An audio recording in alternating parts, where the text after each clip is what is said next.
I was in the left turn lane on Peoria Road and Dirksen Parkway, or Veterans Parkway, excuse me. And I looked up in my rearview mirror and I saw this gray car speeding very quickly up behind me, and I thought, wow, he needs to slow down, or he's going to go through this light, or I didn't know what was going to happen. And as he got closer to me, I was the very first car at the light, and I thought, I think he's going to hit me. I think he's going to crash into the back of me and knock me into the stoplight.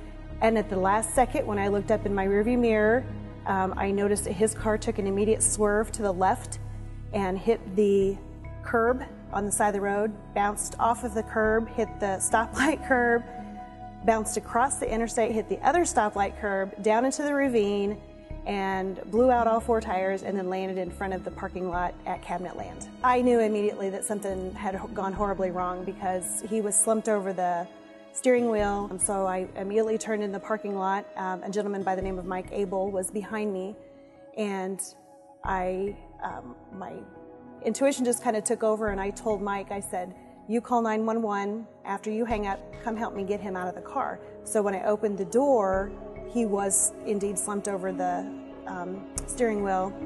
His face was all gray. He was not breathing. I checked his pulse. He didn't have a pulse. So I took the seatbelt off of him, and by then Mike had come over to the car. It was pouring down rain, and I told him to make sure to stabilize his neck, and we got him out and laid him down onto the ground, and I started CPR.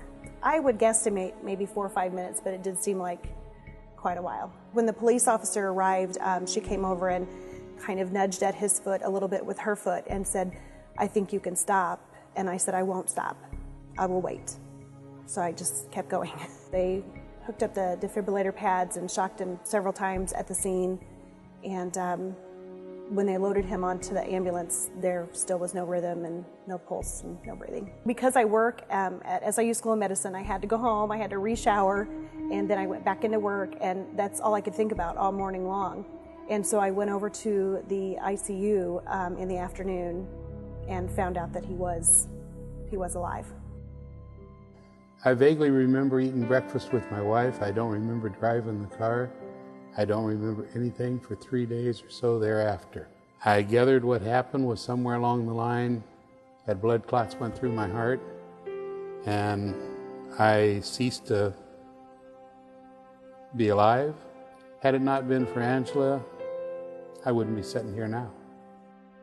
That intersection at that time in the morning, at 7 in the morning, there's all kind of people going through it.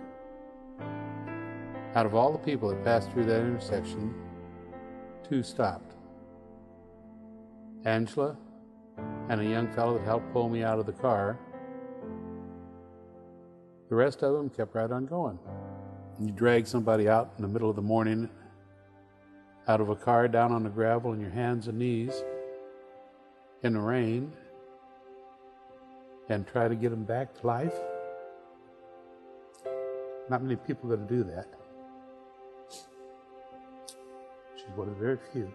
My general practitioner, he was worried whether I had been gone long enough that I would still have any brain functions left at all. And the only reason I do that is because Angela managed to keep my heart pumping by hand. My general practitioner, Dr. Kukarni, was one of her instructors, and he told her that you never quit. And she said that went through her mind, that she couldn't quit. You know, it's not like we had ever met, a total stranger, but she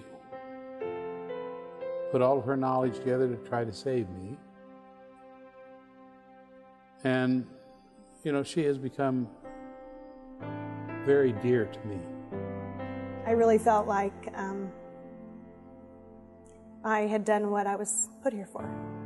I think he had a guardian angel that day, and I happened to be in the right place at the right time.